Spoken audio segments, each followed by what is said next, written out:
Photographers, figuring out your wedding album price is a nightmare. There's so many options, the covers, the pages, the sizes. In today's video, we're going to share with you our step-by-step process on how to price your wedding albums to be a more profitable business. Let's go.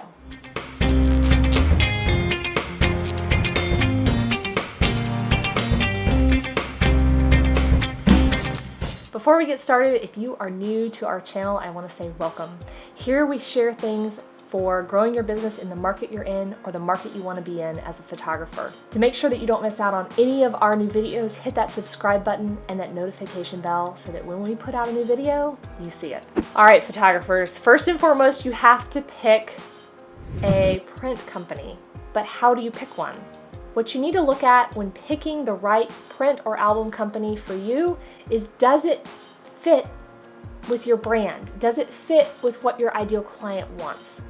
If your ideal client is wanting neutral leathers, neutral linens, but your album company that you're looking at only offers bright pink leather, it's probably not the right album company for you.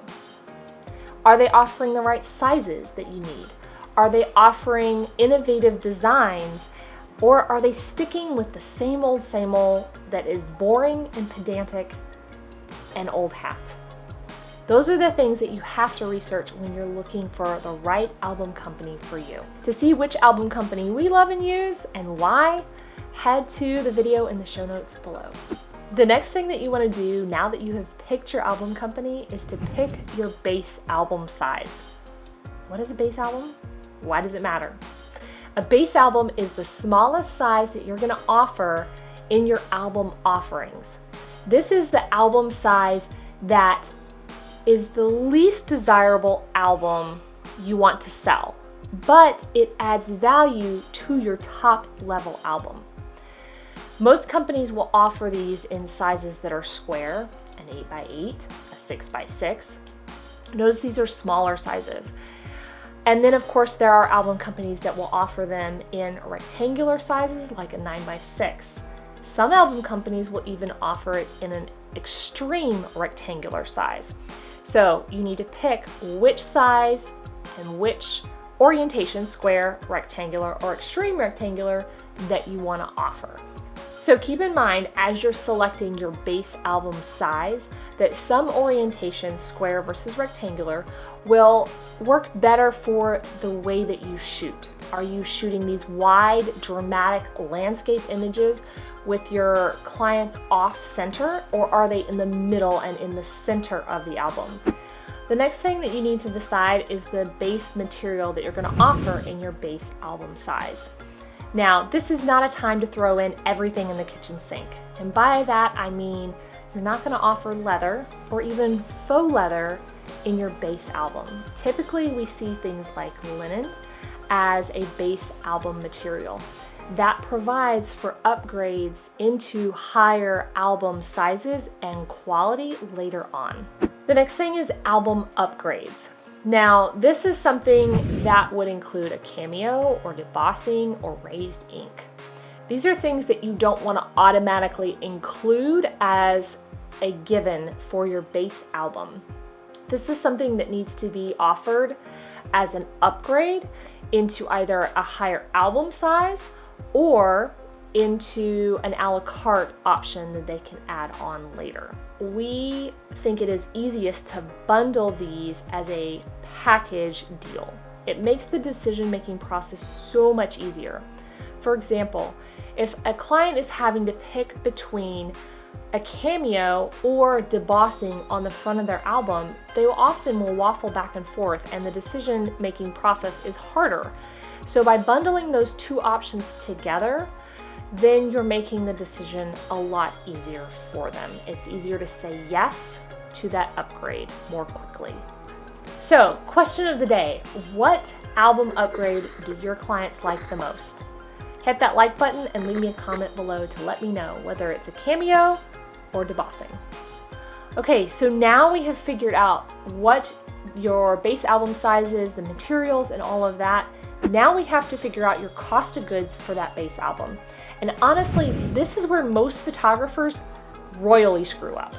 because while they figured in their cost of goods for the album itself, there are a lot of hidden fees that they forget about until they've actually ordered their first album and find out that they haven't charged enough to cover their cost of goods.